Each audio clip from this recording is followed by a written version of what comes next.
Fizisko aktivitāšu un fitnesa izsekošana, mani dati.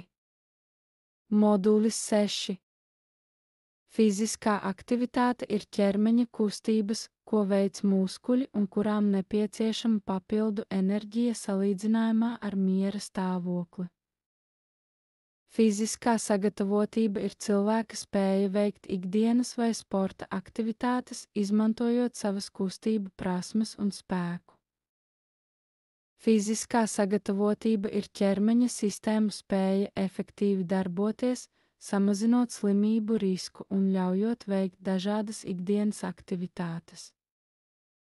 Tādējādi fizisko aktivitāšu ieteikumi ietver ar veselību saistītas fiziskās sagatavotības sastāvdaļas, piemēram, kardiorespirātoro izturību, spēku un lokanību. Sistemātiski ar veiktspēju saistīto fizioloģisko un psiholoģisko rādītāju uzraudzība palīdz novērtēt treniņu plānu efektivitāti.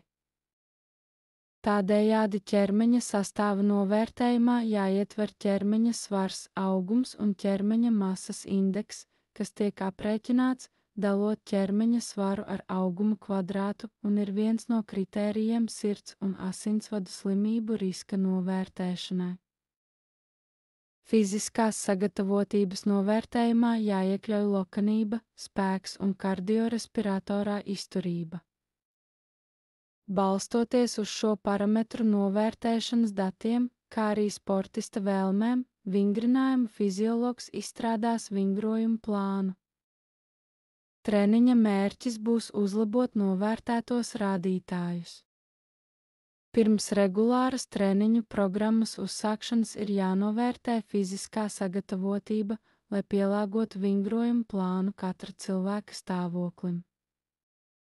Treniņa laikā ir svarīgi uzraudzīt arī dažus fizioloģiskos rādītājus. Vingrojuma laikā mūsu sirdsdarbības ātrumam vajadzētu palielināties. Treniņa laikā un beigās ir svarīgi novērtēt noguruma līmeni. To var izdarīt, izmantojot attēlus, kas palīdz saprast treniņa intensitāti. Paldies!